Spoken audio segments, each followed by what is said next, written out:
Olá, pessoas mais lindas! Eu me chamo Raíssa Ribeiro, sou professora universitária, doutoranda em Direito, sou pesquisadora das teorias feministas e apresentadora do programa Feminismo Literário. Hoje, no programa Feminismo Literário, iremos conversar sobre o livro da Bell Hooks, chamado O Feminismo é para Todo Mundo, Políticas Arrebatadoras. Vamos nessa?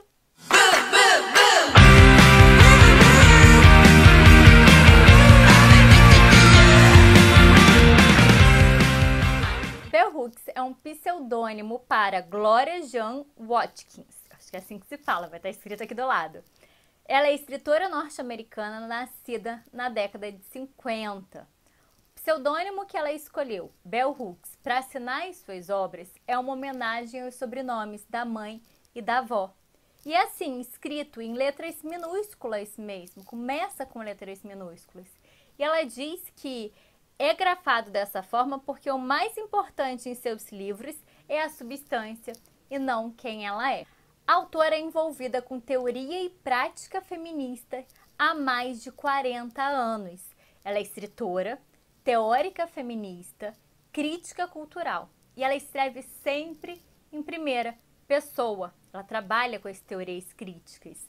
E trabalha sempre a partir da experiência concreta, da sua experiência concreta, do que ela viveu na sua vida ou do que ela viu outras pessoas passarem, o que ela viu acontecer com outras pessoas que estavam ao seu redor. Desde os primeiros momentos do engajamento de Bell Hooks com a prática feminista, o que mais a empolgou foi a possibilidade de construção de um movimento de massa. Mas ela passou a observar que os escritos dela acadêmicos não alcançavam o grande público. Gente, qualquer semelhança aqui não é mera coincidência, viu? O meio acadêmico se tornou e tem se tornado o principal espaço de exposição das teorias feministas, do feminismo de forma geral. Mas a questão é que a teoria feminista, por ser uma teoria bastante acadêmica, ela se tornou cheia de palavras que a galera não entende, muito complexa. E por conta disso, Bell Hooks diz que o movimento feminista acabou falhando em um determinado momento, ou vem falhando, né? Daí veio a ideia da autora de escrever O Feminismo é para Todo Mundo. Ela queria escrever um livro fácil, na verdade ela queria que existisse um livro fácil, mas que não tinha até o momento, né? Que conseguisse explicar o que é o feminismo, conseguisse explicar as teorias feministas, quais são as práticas feministas, para que todos pudessem entender o que esse movimento efetivamente prega. A autora não só explica as teorias feministas, e aí ela não vai dar nomes, né? Ela não vai falar em primeira, segunda, terceira onda, que é o que é feito às vezes, né? É uma nomenclatura utilizada por uma parte da doutrina, que a gente vai conversar depois, mais pra frente, mas ela fala dessas todas as teorias de alguma forma ao longo da sua abordagem. Ela explica as práticas feministas e ela traz, tece várias críticas ao próprio feminismo, observando onde, em quais momentos o movimento feminista acabou se perdendo e propõe um recomeço para o movimento. É importante que a gente se atenha ao seguinte: Bell Hooks é uma escritora norte-americana. Com isso, ela analisa experiências concretas dos Estados Unidos, que são experiências diferentes das nossas. A experiência dos Estados Unidos, principalmente em termos de gênero, não é a mesma experiência brasileira, e muito menos experiência latino-americana. É importante a gente entender, compreender as premissas do movimento feminista, mas observar que em alguns pontos elas vão ser aplicadas de forma diferente aqui, que nossas questões são questões peculiares, ok? Tem outras complexidades. A autora ela vai dizer que as políticas feministas acabam perdendo seu momento porque o movimento feminista acabou perdendo suas definições claras. E ela diz que nós temos essas definições, que nós vamos recuperar essas definições e que nós vamos passar a compartilhar essas definições. Vamos recomeçar. Vamos fazer camisetas, vamos fazer adesivos, vamos espalhar cartões postais, cards, músicas, comerciais. Vamos propagar a ideia do que é o feminismo. Vamos falar para todo mundo o que o feminismo significa. E a gente pode começar compartilhando apenas a mensagem simples, porém poderosa, de que o feminismo é um movimento para acabar com a opressão sexista. A autora entende também que não existiria um movimento feminista bem-sucedido se a gente não conseguisse incentivar todas as pessoas. E aí todas as pessoas mesmo, gente. Homens, mulheres, meninos, meninas, pessoas idosas, a se aproximarem do feminismo.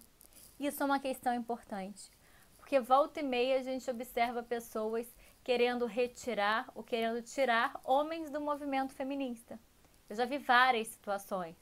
O meu orientador do mestrado, ele trabalhava e trabalha com questões atinentes à violência de gênero. Ele é professor de direito penal, ele tem um escritório de direito penal e ele atendeu muitas mulheres que foram vítimas de violência de gênero. Ele estuda esse assunto. E uma vez ele foi convidado para uma palestra para falar sobre violência de gênero. E aí um movimento de mulheres começou a não querer que ele fosse palestrar, falando que não era o local de fala dele, sem nem saber efetivamente o que o local de fala significa. A gente vai conversar mais pra frente sobre o livro Local de Fala, da Djamila Ribeiro. Agora é importante que a gente observe que o feminismo ele quer todo mundo, a gente não quer afastar pessoas.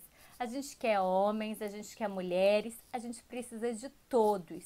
Nessa causa, a gente precisa de todos lutando contra o sexismo. Porque o sexismo não faz só mal para as mulheres, mas faz mal para os homens e para a sociedade de uma forma completa. E é por isso que a Bell Hooks fala que o feminismo é para todo mundo.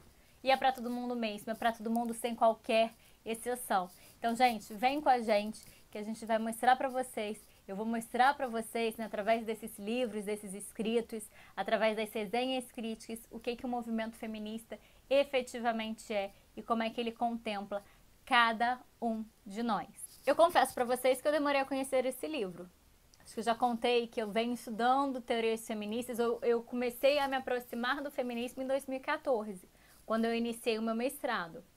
E aí, de lá pra cá, eu só fui conhecer o livro da Bell Hooks no ano passado. Eu fui apresentada ao livro dela no primeiro ano do doutorado e me apaixonei. Foi paixão à primeira vista. Eu li, reli algumas vezes, eu já grifei esse livro diversas vezes, já fiz várias reflexões. Já levei ele em grupos de pesquisa, para a sala de aula, para eu discutir junto com os alunos, para a gente refletir conjuntamente. E eu acho que é um livro essencial para quem está entrando em contato com o feminismo. Ele tem uma linguagem fácil, uma linguagem acessível. Ele aborda várias práticas feministas para a gente implementar o feminismo no nosso dia a dia, né? Para a gente não ficar perdido só na teoria. Para mim, esse livro daqui é o manual do feminismo, gente. A gente tem que ler e compartilhá-lo ao máximo. Então vamos a ele? O livro ele tem uma introdução e 19 capítulos que são recheados e contemplam diversos temas. Bom, a autora começa falando sobre a definição do feminismo e suas pautas. O que é o feminismo? O que é o feminismo? O que ele significa, né? A autora diz que a tendência é a gente escutar todas as maldades, todas as mazelas do feminismo. Como é que as feministas são mais, como é que as feministas são loucas. A gente escuta várias informações sobre o feminismo sem qualquer fundamentação, né? Quando a gente pergunta de onde é que você tirou isso, a pessoa fala, não, eu ouvi falar por não sei quem. As pessoas não leem, as pessoas não têm um acesso ao conhecimento do que é o feminismo efetivamente. O feminismo tem a ver com direitos. É sobre mulheres adquirirem direitos. Direitos que foram renegados às mulheres durante grande parte do tempo.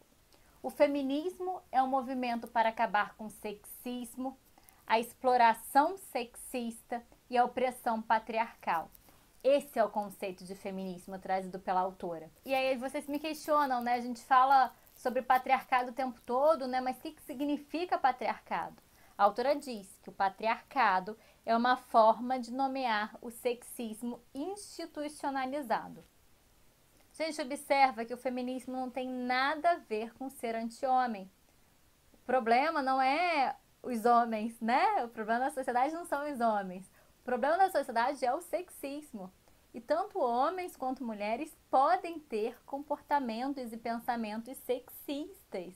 Isso porque nós fomos socializados desde o nosso nascimento para aceitar esse tipo de posicionamento, esse tipo de comportamento, né? Eu pergunto, quantas mulheres vocês conhecem que não têm pensamentos e posicionamentos que são sexistas? Eu conheço várias, eu tenho amigas que têm posicionamentos sexistas e a gente conversa sempre sobre isso. Eu, às vezes, me pego tendo posicionamentos e pensamentos sexistas também. Por quê? Porque eu fui naturalizada dessa forma. E o importante é a gente parar, se questionar e ver que tá errado isso, né? Então, gente, o feminismo é um movimento para acabar com o sexismo, a exploração sexista e a opressão. E aqui esse conceito deixa claro que todos os pensamentos, todas as ações sexistas são problemáticas, independente de quem perpetua essas ações, independente dessas ações virem de homens ou de mulheres. A autora, ela passa a desassociar em um outro momento a ideia de que o feminismo é anti-homem. Uma grande parte das pessoas, uma multidão enorme de pessoas, acredita que o feminismo é anti-homem. Que o feminismo tem a ver com ódio aos homens, né? Que as feministas odeiam os homens. Gente, calma aí. Eu não odeio os homens. Nós não odiamos os homens. Eu, inclusive, adoro me relacionar com os homens. Então, o feminismo não tem a ver com ser anti-homem. A autora diz que esse sentimento anti-homem até podia estar presente lá no início do movimento feminista, quando as feministas começaram a identificar as formas de opressão sofridas. E aí dá uma certa raiva do grupo que te oprime, né? Imagina o seguinte, gente. Imagina um escravo que está sendo escravizado por anos, ganha a sua liberdade, a sua libertação. Ele vai lá, vai agradecer, vai dar um abraço naquela pessoa que sempre o escravizou, ou ele vai ter um ranço daquela pessoa? É natural esse sentimento de raiva, né? Agora, a autora diz que esse sentimento ou que essa ideia anti-homem foi há muito tempo superada. Porque a gente passou a observar que não são apenas os homens que têm comportamentos sexistas, as mulheres também têm. Então, o problema que o feminismo encara não são os homens em si, mas são os comportamentos sexistas perpetrados, tanto pelos homens quanto pelas mulheres. E assim, o foco do movimento passou a ser na necessidade, no esforço de se criar uma justiça de gênero. Gente, um problema aqui que a gente tem que analisar é que as pessoas se informam sobre o feminismo muitas vezes na grande mídia convencional, que é patriarcal. Então a gente tem muito um movimento de rechaço do feminismo, porque o feminismo ele quer modificar o status quo. E modificar o status quo, modificar a realidade social, significa tirar poder, né, daqueles que sempre tiveram poder. Outro ponto trazido pela autora, abordado pela autora, é a necessidade de criação de uma consciência e de uma educação feminista. A autora fala: feministas são formadas, não nascem feministas. Nós somos educadas a nos tornarmos feministas, assim como nossas posições políticas. A gente adere a uma posição política através de escolha e de ação, né? Através de informação, escolha e ação. Então é necessário uma conscientização feminista, tanto para homens quanto para mulheres. A autora diz que um homem despojado de privilégios masculinos que aderiu às políticas feministas é um companheiro valioso de luta e de maneira alguma ameaça o feminismo. Enquanto uma mulher que se mantém apegada a comportamentos e pensamentos sexistas, infiltrada no movimento feminista, é uma perigosa ameaça.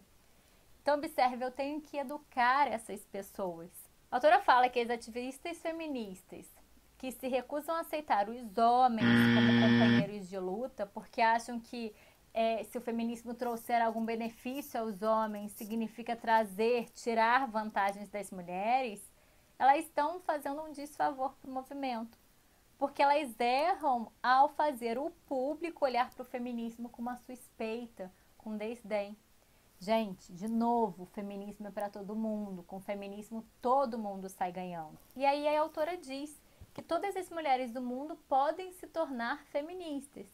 Mas se ainda assim os homens não se despojarem de seus privilégios, se ainda assim os homens permanecerem sexistas, a nossa vida ainda vai ser desvalorizada. E aí a guerra dos gêneros, a guerra entre os gêneros, continuaria sendo a norma. Então é necessário que a gente eduque tanto homens quanto mulheres e conscientize eles como é que o mundo feminista, o mundo pensado pelo feminismo, é um mundo bom para todos nós. É um mundo de justiça social. E a autora diz que apesar da mídia patriarcal continuar a espalhar a mentira de que homens não são bem-vindos na sala de aula feminista, na realidade, mais homens estão estudando o pensamento feminista e se convertendo ao feminismo. Homens, sejam muito bem-vindos. A autora fala também da necessidade de uma construção de uma outra forma de masculinidade. Na construção de uma masculinidade que seja uma masculinidade feminista. Porque uma cultura de dominação gera uma autoestima que não é saudável para os homens. Observa, gente. Os homens, eles sempre se beneficiaram enquanto grupo, né, das delícias, dos privilégios provenientes do patriarcado. Agora, para eles aproveitarem desse prêmio, né, de serem superiores, eles precisam cumprir a sua missão, que é dominar. E ser patriarca é difícil, né? Porque ser patriarca não é humano, não é mesmo? Ser patriarca é você dominar uma outra pessoa, é você inferiorizar uma outra pessoa. E muitos homens se questionam e ficam mal com essa exigência de terem que submeter as mulheres, de terem que dominar as mulheres, de terem que ser violentos com as mulheres, porque a cultura machista é uma cultura de violência. Mas ao mesmo tempo, esses homens têm medo de abrir mão dos seus benefícios e eles desconhecem o que o feminismo propõe, quais são as propostas do feminismo. Repetidas vezes, os homens dizem que não têm a menor ideia do que as feministas querem. Se eles soubessem mais sobre o feminismo, eles não teriam medo do feminismo, eles se juntariam a nós, porque encontrariam no movimento feminista esperança para eles também, esperança para a própria libertação das amarras que o patriarcado lhes impõe. A autora fala também da questão da sororidade. Sororidade significa solidariedade política entre as mulheres, que vai do reconhecimento positivo das experiências de mulheres à compaixão compartilhada em casos de sofrimentos comuns. É um comprometimento compartilhado de lutar contra a injustiça patriarcal. Gente, nós somos socializadas pelo patriarcado a competirmos umas com as outras. O pensamento patriarcal nos fez enxergar a nós mesmas como pessoas inferiores aos homens. E para a gente se ver sempre somente competindo pela atenção masculina. Então isso gerou uma rivalidade feminina. A outra mulher é inimiga, porque a outra mulher, ela também quer atenção masculina. Então nós somos ensinadas pelo patriarcado a olhar a outra mulher com ódio, com raiva, com inveja, punir e a punir duramente umas às outras. O pensamento feminista, ele tem nos ajudado a nos desprender desse alto ódio feminino. Ele permite a nossa libertação desse controle do pensamento patriarcal. Observa, a sororidade, então, é essa solidariedade política entre mulheres. Gente, sororidade não significa que eu tenho que gostar da outra mulher. Sororidade não significa que eu tenho que ser melhor amiga de todas as mulheres do mundo. Não, eu posso não gostar da outra pessoa, eu posso não gostar da outra mulher. Agora, o que a sororidade, ela prega é o seguinte, olha, eu posso não gostar daquela pessoa, mas se eu observo que determinada situação de opressão, determinada discriminação está ocorrendo com ela, eu devo me posicionar. A sororidade vai exigir que a gente reconheça a outra pessoa como uma pessoa digna de respeito, seja qual for as suas opções de vida, seja as suas opções iguais ou diferentes às nossas. E ter empatia por aquela outra pessoa, mesmo que eu não goste dela, em casos de sofrimento comum. Então observa, gente, sororidade não tem a ver com eu gostar de eu me dar bem, porque às vezes o gênio não bate, é isso, às vezes. Às vezes eu tenho antipatia por uma outra mulher, mas o que a sororidade me diz é que eu devo compartilhar com ela uma solidariedade política. Eu devo reconhecer, ter empatia, me colocar no local dela, para observar se ela está passando por sofrimentos comuns, para observar se ela está passando por situações discriminatórias por ser mulher. E aí, nesses casos, me posicionar e defendê-la, ok? A autora, ela aborda também a conquista dos direitos reprodutivos, dos direitos sexuais e reprodutivos das mulheres nos Estados Unidos, nas décadas de 60, 70, depois a necessidade de uma nova manifestação das mulheres contra o retrocesso na década de 90. Essa história nos Estados Unidos, né, principalmente com a revolução cultural e sexual existente na década de 60 e 70, lá naquele país, é muito importante para a gente observar como é que os direitos sexuais e reprodutivos foram sendo adquiridos. E como é que a conquista de um direito não garante ele para sempre, né? Porque posteriormente esses mesmos direitos foram questionados juridicamente. Agora é importante que a gente observe também que a questão dos direitos sexuais e reprodutivos do nosso país é um bocado diferenciada. A gente não teve o mesmo período, a gente não estava no mesmo período de vivência na década de 60 e 70. Aqui no Brasil a gente passava por uma ditadura militar, né, gravíssima, com violação de direitos fundamentais, e as conquistas do feminismo foram diferenciadas. A gente teve aqui um retrocesso em alguns pontos na evolução do movimento feminista. Mas é interessante a gente conhecer a história do feminismo lá fora, para a gente poder incorporar aquilo que possa ser interessante para a gente. A autora também traz a questão da liberdade sexual da mulher, de exigir o controle da natalidade confiável, segura, e também o conhecimento sobre o próprio corpo e a compreensão do significado da integridade sexual. Se a mulher ela não tem um controle de natalidade seguro, se a mulher ela não tem uma compreensão do próprio corpo, ela não consegue ter o total controle das consequências da sua atividade sexual. E aí a autora fala, né, em diversos momentos a autora fala do aborto, né, e como é que a descriminalização do aborto é uma pauta do feminismo. Mas ela ao mesmo tempo fala que não é a principal pauta. E talvez não seja nem a pauta mais importante dos direitos sexuais e reprodutivos das mulheres. Nós temos outras questões que são igualmente ou até mais relevantes. Questões essas que, se fossem resolvidas, não precisariam nem levar tanto ao aprofundamento de uma discussão sobre o aborto, a própria educação sexual, como formas preventivas de controle de gravidez. E se a gente para observar o nosso país, né, se a gente para observar o Brasil, a gente tem demandas feministas muito centradas na questão do aborto, mas muito pouco a gente fala sobre a necessidade da educação sexual, sobre a necessidade do controle de gravidez indesejada. Os métodos contraceptivos que nós temos, né, não são de conhecimento de toda a população e nem estão disponíveis para toda a população. Por outro lado, a gente tem outras questões graves aqui, como violência obstétrica, a realização de cesáreas desnecessárias, a questão da esterilização. Ou seja, a gente tem diversas outras questões também que são igualmente relevantes e que não são abordadas, enfrentadas com rigor pelo movimento feminista. A gente precisa passar a enfrentar, a tutelar cada uma delas com tanta seriedade quanto a questão do aborto. A autora diz que a gente ainda vive entre gerações de mulheres que jamais souberam o que é prazer sexual. A gente ainda vive entre gerações de mulheres em que o sexo para elas só significaram medo, perda, ameaça, perigo, aniquilação. Triste, não é? E a autora questiona também o fato do movimento feminista, em alguns momentos, ter deixado de lado a questão do prazer sexual e da paixão sexual.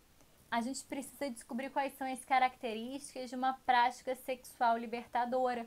Pois, enquanto o movimento feminista resolveu deixar de lado esses assuntos, deixar de lado a pauta da paixão sexual e do prazer, homens e mulheres continuaram sendo ensinados pelo patriarcado como se comportarem sexualmente.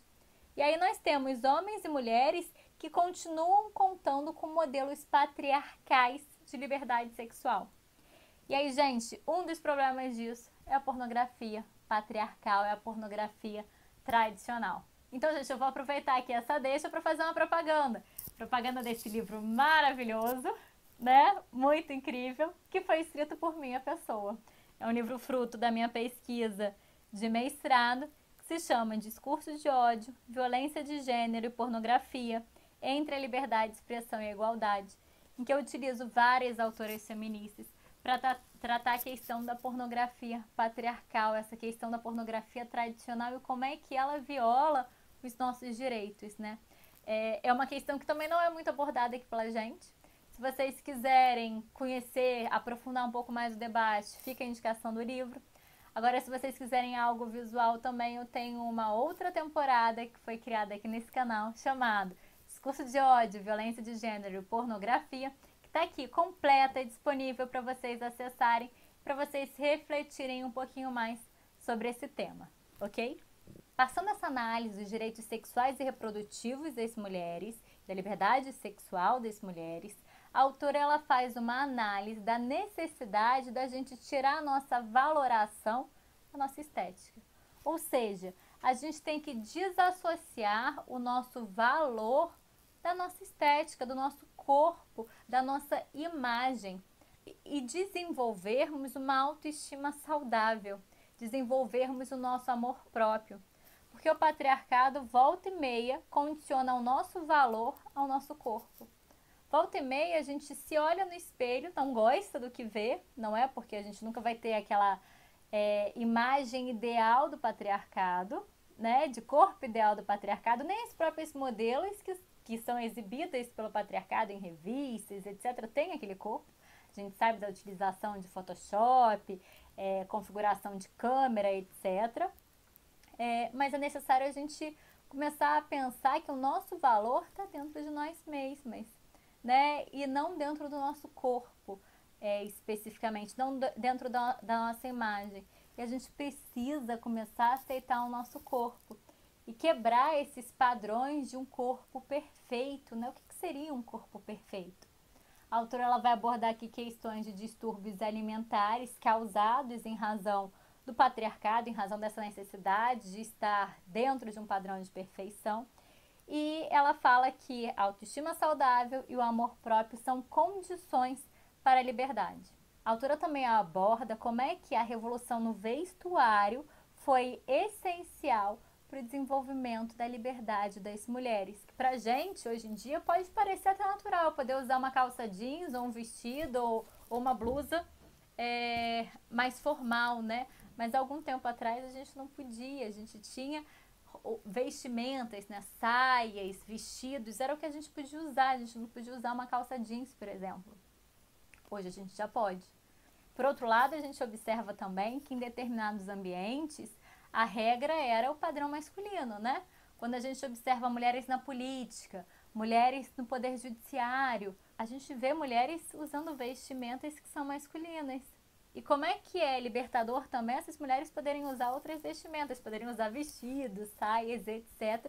e estarem no meio público com vestimentas que tradicionalmente foram identificadas como vestimentas domésticas, vestimentas do ambiente privado das mulheres. E nesse ponto é interessante, porque no Supremo Tribunal Federal foi recentemente em que as ministras começaram a entrar no STF com saias, porque antes a vestimenta era apenas calça. E como é que o paradigma é masculino, que a gente tinha conversado no vídeo anterior, né, do livro da Chimamanda? O paradigma que nós temos de vestimenta é um paradigma masculino dentro do ambiente público. E como é que a gente precisa desfazer também essa associação. A autora fala também, aborda muito, ao longo do livro inteiro ela aborda as interações, as intersecções entre gênero, raça e classe. Gente, o feminismo só vai contemplar todo mundo se a questão de gênero estiver associada também com a classe, com a raça. Porque mulheres negras sofrem formas de preconceito diferentes das mulheres brancas e mulheres ricas sofrem formas de preconceito diferentes das mulheres pobres. E essas associações de gênero, classe e raça vão trazer vivências diferentes. e todas essas vivências precisam ser levadas em consideração pelo feminismo, né? Todas essas configurações precisam ser levadas em consideração pelo feminismo para a gente poder atingir a todos. A autora também fala dessas implicações no ambiente trabalhista, no ambiente laboral. A autora trata bastante das questões do ambiente trabalhista e ressalta também nesse ponto que ser membro de um grupo explorado, por exemplo, fazer parte de um grupo de gênero, mulheres, por exemplo, não torna ninguém mais inclinado a resistir. E é a combinação entre consciência e escolha que faz com que as mulheres adotem as políticas feministas.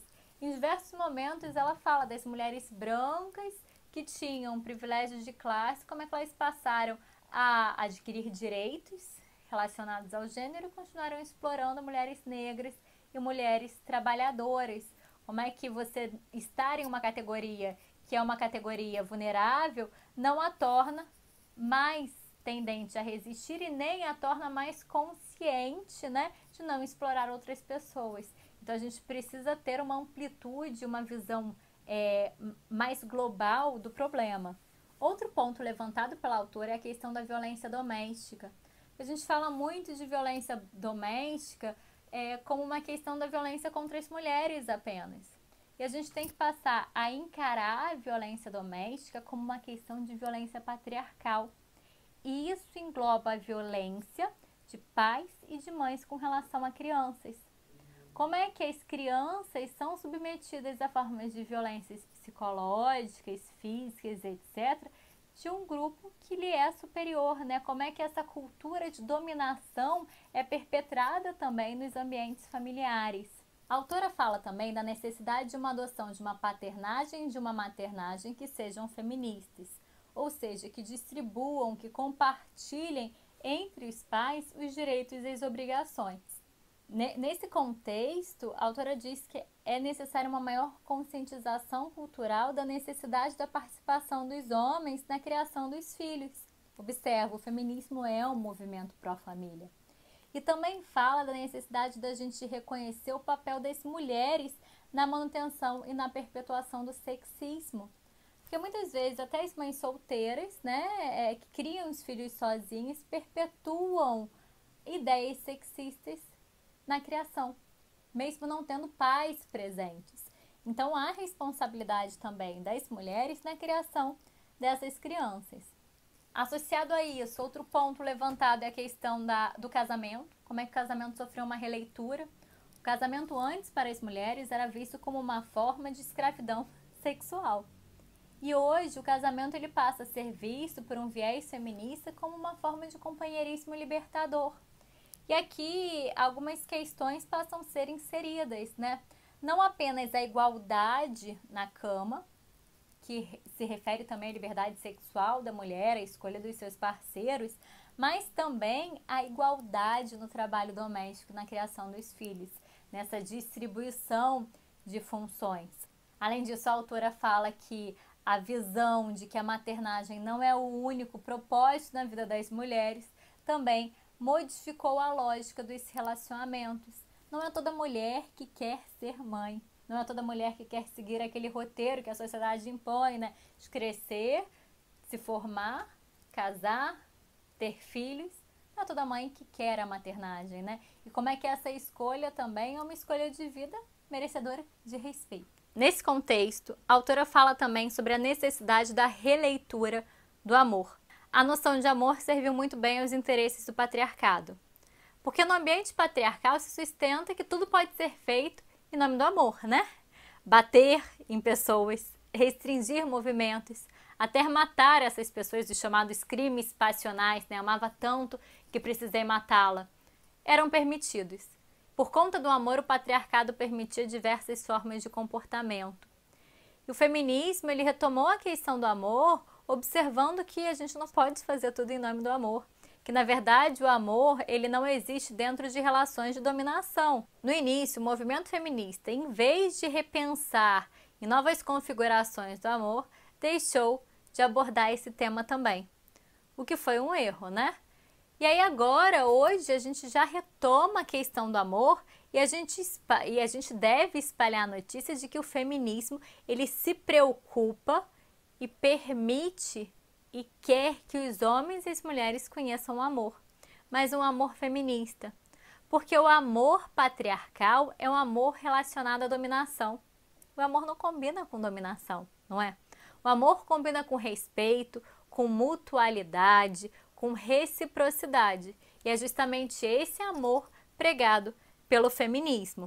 O feminismo, ele sustenta um amor fundado no reconhecimento, na aceitação, combina cuidado e responsabilidade, comprometimento e reconhecimento, e não pode existir amor sem justiça, não é mesmo? A autora fala também da evolução do feminismo. Como é que o feminismo ele evoluiu, essas fases de evolução do feminismo, né? E como é que ele saiu de grupos de consciência e passou a adentrar dentro da academia, né? Como é que a gente passou a ter os grupos e disciplinas de estudo das mulheres. Essas disciplinas dentro da academia foram fundamentais para um desenvolvimento teórico, para a criação de um rigor científico do feminismo. Mas gerou um ponto negativo em contrapartida, que foi afastar o feminismo das massas, afastar o acesso do feminismo a grande parte da população. A leitura feminista passou a ser, em um determinado momento, uma leitura realizada apenas pelo público acadêmico. E aí, hoje é necessário que a gente retome cada vez mais, e no Brasil principalmente, leituras feministas ou expansão do conhecimento feminista para todos. A autora traz alguns exemplos, como por exemplo, leitura infantil, como uma forma crucial de levar a educação feminista, de levar uma conscientização crítica para todos, em especial as crianças que estão nesse momento inicial de formação. Por fim, a autora prega a necessidade de construção de um movimento feminista de ampla base. A autora fala sobre a necessidade de criação de uma teoria, de uma doutrina feminista visionária, que seja compartilhada a todos da sociedade, através de diversas formas de divulgação, e que tenha uma linguagem acessível, em especial através da comunicação oral. Não é todo mundo que tem acesso a livros, não é todo mundo que sabe ler. Então é importante que o feminismo seja divulgado por meio de comunicação oral, como canais de TV, noticiários feministas, livros infantis também para leitura pelas crianças. A gente precisa ter um esforço coletivo de bater de porta em porta para espalhar a notícia do feminismo, para espalhar o que é o feminismo. A autora diz que se não houver um esforço para a criação de um movimento de massa que ofereça educação feminista para todos, homens, mulheres, jovens, idosos, a teoria e a prática feminista vai continuar sendo enfraquecida, em especial em razão das notícias, das divulgações errôneas e falaciosas passadas pela mídia tradicional, que é uma mídia patriarcal. Vocês podem notar que a criação desse programa foi bastante inspirado, não é mesmo?